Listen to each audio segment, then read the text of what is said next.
আসসালামু আলাইকুম রহমতুল্লাহ। আজকের ক্লাসের শুরুতেই আপনাদের জন্য কিছু হোমওয়ার্ক আমি দিতে চাই। 1 নম্বরেই ইতিবাচক অর্থনীতি কাকে বলে এবং নেতিবাচক অর্থনীতি কাকে বলে এবং এই দুইটার মধ্যে পার্থক্য আলোচনা করো। আপনারা আপনাদের বই থেকে এই টপিকগুলো শিখে নেবেন ইনশাআল্লাহ এবং অবশ্যই খাতায় প্র্যাকটিস করবেন। এখন আজকে আমরা যে জিনিসগুলো শিখব তার মধ্যে প্রথমেই যে টপিকটা সেটা হচ্ছে ব্যষ্টিক অর্থনীতি কাকে বলে। What is micro economics? ব্যষ্টিক এই শব্দটার ইংরেজি প্রতিশব্দ হচ্ছে মাইক্রো। প্রাচীন একটা গ্রিক শব্দ আছে মিক্রস, ওইখান থেকেই এই মাইক্রো শব্দটার উৎপত্তি হয়েছে। আবিধানিকভাবে এই মাইক্রো শব্দের অর্থ হচ্ছে ক্ষুদ্র। অর্থনীতির যেই শাখায় বিভিন্ন ক্ষুদ্র অংশের অর্থনৈতিক আচরণ বিশ্লেষণ করা হয় তাকেই বলা হয় ব্যষ্টিক অর্থনীতি। অর্থনীতিবিদ হ্যান্ডারসন ও কুয়ান্টের মতে ব্যষ্টিক অর্থনীতি হল ব্যক্তির এবং সুনির্দিষ্ট ব্যক্তিবর্গের অর্থনৈতিক কার্যকলাপ আলোচনা। আরও একজন অর্থনীতিবিদ আছেন অধ্যাপক মরিস ডব। উনি বলেছেন অর্থনীতির অনুবীক্ষণিক অবলোপন ও বিশ্লেষণই হল ব্যষ্টিক অর্থনীতি। আরও একজন অর্থনীতিবিদ অধ্যাপক ও এম এমোস, উনি বলেছেন ব্যষ্টিক অর্থনীতি হল অর্থনীতির একটি শাখা যা অর্থনীতির একটি অংশ আলোচনা করে। এবং সর্বশেষ অধ্যাপক কে ই বোল্ডিং, উনি বলেছেন ব্যষ্টিক অর্থনীতি কোনো নির্দিষ্ট ফার্ম, নির্দিষ্ট পরিবার, একক দ্রব্যমূল্য, মজুরি, আয়, একক শিল্প এবং প্রত্যেকটি দ্রব্য সম্পর্কে পৃথকভাবে আলোচনা করে। সংক্ষেপে সর্বশেষ বলা যায় অর্থনীতির যে শাখায় বিভিন্ন ক্ষুদ্র ক্ষুদ্র অংশের অর্থনৈতিক আচরণ ও কার্যকলাপ পৃথক পৃথকভাবে আলোচনা করা হয় তাকে বলা হয় ব্যষ্টিক অর্থনীতি, যার ইংরেজি হচ্ছে মাইক্রো ইকোনমিক্স।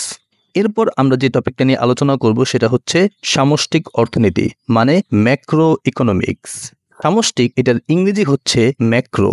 প্রাচীন যে গ্রিক শব্দ ম্যাক্রোস, ওইখান থেকেই এই ম্যাক্রো শব্দটার উৎপত্তি হয়েছে। আবিধানিকভাবে এই ম্যাক্রো শব্দের বাংলা হচ্ছে বড় বা বৃহৎ। সামষ্টিক অর্থনীতিতে কোনো বিশেষ ব্যক্তি বা প্রতিষ্ঠান সম্পর্কে নয়, বরং দেশের যে অর্থব্যবস্থা পুরো দেশের অর্থব্যবস্থা নিয়েই আলোচনা করা হয়।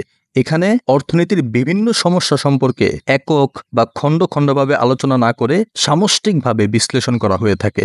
একটি দেশের মোট উৎপাদন, মোট জাতীয় আয়, মোট সঞ্চয়, মোট বিনিয়োগ, মোট কর্মসংস্থান, মোট চাহিদা, মোট যোগান, বিভিন্ন যে ব্যাপারগুলো আছে ওই সব কিছুই সামষ্টিক অর্থনীতির আলোচ্য বিষয়।